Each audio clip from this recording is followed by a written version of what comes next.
So Reed, by the way, she joined several other women who've been accusing Biden of inappropriate touching now as a senator since 1993. Okay, so there have been several women who've come forward, and obviously we have videographic evidence of him sniffing small children, which I guess is circumstantial.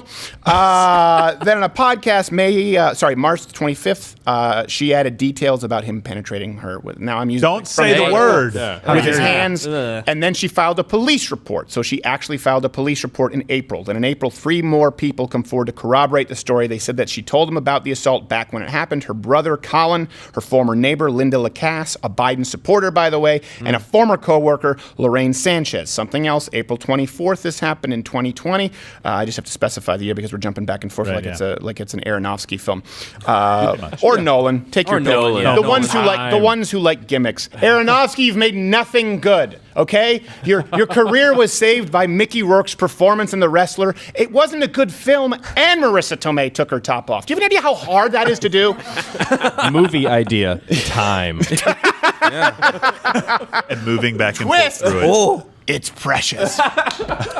So this is where there was footage from Larry King Live, which had Tara Reid's mother calling in, which was corroborated. It was what's funny is it's one of those things where you can't really say it's confirmed, but when you watch the media, no one argues with it. Yeah. They just go like, well, they said this, and moving on. It's her mom. It's clearly her mom. We know that it's her mother. And this was Tara Reid's mother asking, of course, Larry King for advice about her daughter's experience with inappropriate behavior in Washington, dating back to '93. What matters about that? Google Play removed that from the Larry King catalog. We talked about this, right? So crazy. They removed one episode, I think, on August 11th, and for some reason, they renumbered the rest of the episode. So there was a meeting, and there were a series of decisions. Finally, now we have a total of 8 women who've accused Joe Biden of sexual misconduct, inappropriate touching, and what really matters, of course, is, listen, like I said, we should hold him to the same standard that we held Kavanaugh. This is way more evidence than we ever had with Kavanaugh because the stories all corroborate each other. It's all consistent. With Christine Ford, she started naming people who weren't there in places that didn't even exist, kind of like Joe Biden. And if we're going to hold Joe Biden, however, to his own standard, in 2018, he said, believe all women. So if we hold him, this is what's remarkable to me. If we're going to hold him to his standard, first off, it was stupid to say that. You shouldn't believe anything. No, you shouldn't not believe at all women, all men, all children, all Asians, all whites. You shouldn't just say, blanket statement, believe all, insert whatever it is here, because inevitably some of them are going to be lying asshats. There's no way around it. But this is the difference between being principled and trying to pander for votes. So if we hold him to his own standard, he has to necessarily address these claims right now and provide some evidence, which, listen, he doesn't need to provide evidence if it's a court of law because I think we're past the statute of limitations. He's innocent. But when he was calling for these investigations into other people... It doesn't mean he's innocent. It just means he's not guilty. It just means he's not guilty. Sorry. Exactly. And what's really what I find to be just completely unabashedly ironic is when Joe Biden's spokesperson was asked about this, they said, we do think everyone should have the right to say what they want to say. Women should have the right to be able to speak out about accusations. The reporters and media should vigorously investigate. And FYI, she's a liar. Right. And that was it was one sentence. Right. And I thought to myself, wow, you guys really did box yourselves in here by throwing out any semblance of justice or evidence or really doing an investigation or anything like that. And so what's most interesting as well is the Bernie bros and Bernie ladies. They think they're going to trot out Bernie at convention. They do. I think if Bernie is trotted out at convention, it's just going to be the curtain pulled, and you're just going to see his shoes hanging from a noose like Brooks and Shawshank. There's no way they're naming him. Fade to black. It's crazy. It's crazy. And who they're going to get in place. But look, how long have you been saying it, questioning Joe's, whether he's all there? I think it's sad. I don't harbor any ill will toward him. Sad. I think it's really sad. It's like a fighter who's past his prime, and you have coaches like, "You're great, kid. No one can touch you." It's like, no, listen, you really should. You should throw in the towel. And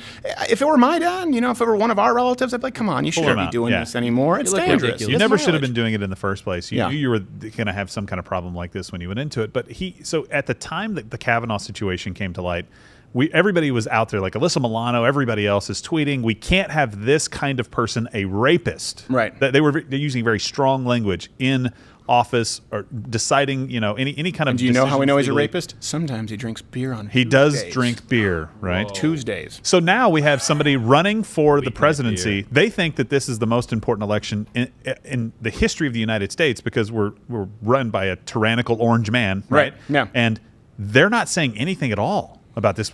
I thought it was important to not have a rapist in office. I thought that was the line that you set in the sand. It wasn't just about believe everybody. Right. It was about we don't want this guy there because he's horrible and he's a rapist. Think about this for a second, though, the line of questioning, right? Right now, there are all these corroborating witnesses. People, by the way, many of whom are saying, well, you know what, I still will probably vote for Joe Biden because I hate Donald Trump. And no one has investigated. There hasn't been a line of questioning. Whereas with Brett Kavanaugh, the authorities came out and said, you know what, she described a place that we couldn't find. It doesn't really exist. And the therapist said, actually, this isn't the same as what went out in the Washington Post. And it wasn't the same story as she gave on the stand. And then there were some people who said, I don't know what she's talking about. I wasn't even there. And so the line of questioning got all the way down to the point, I think it was Cory Booker asking Brett Kavanaugh, do you ever like to have a Schlitz on weekdays? Yeah. Do you ever not find yourself Schlitz. visiting the Applebee's happy hour, perhaps? Any earlier than Thursday? I rest my case. Joe Biden sniffed a child. Yeah. You don't even need a video. You can just search the GIF. Yeah. This is not not even surprising once. anybody. And I hate being that guy who just says double standard or the yap, but in this case, it really does matter because they actively tried to destroy somebody's life Well, they with did. Brett Kavanaugh. They accused him of being a gang rapist for crying out loud. Gang rapist. It's worse than, I guess, just being a rapist. I don't know. I'm not sure if they're. Yes, it's worse than being a rapist. Well, I don't know. It's Why like- is that even in question? I think it's bad He enough. seems conflicted. I don't know how much further down the list you can go. I don't know if there's a new bottom that we Okay, can find the for that. bottom, then go below that, find another barrel, and there's gang then there's- rapists. Gerald. Well, look, what I'm saying too is that with Gerald is not going to survive prison. why am I going Going to down jail? day one. I haven't done anything wrong. You've done a lot of things Let's wrong go. here. Let's go back to like 30 minutes ago. When I was accused of being a racist and I was not.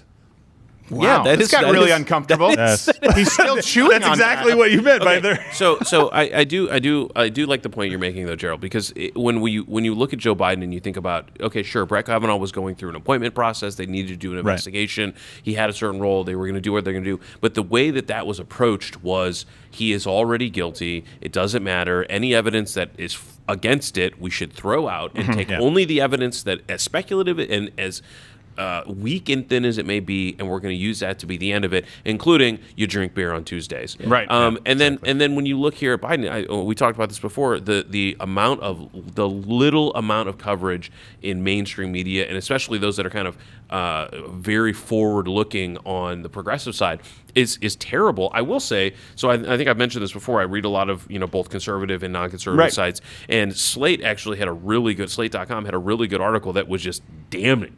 I thought you were going to say it was about how to inject ketamine. But yes.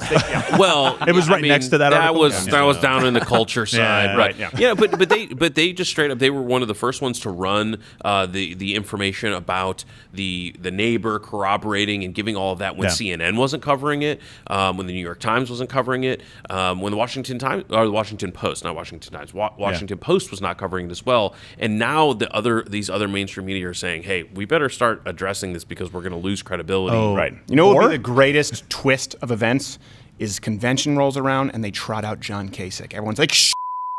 This guy, they make a decision that guarantees everyone is unhappy. Oh my God. John Kasich. I think they've already done that with Joe Biden. I would love to have John Kasich trot it out.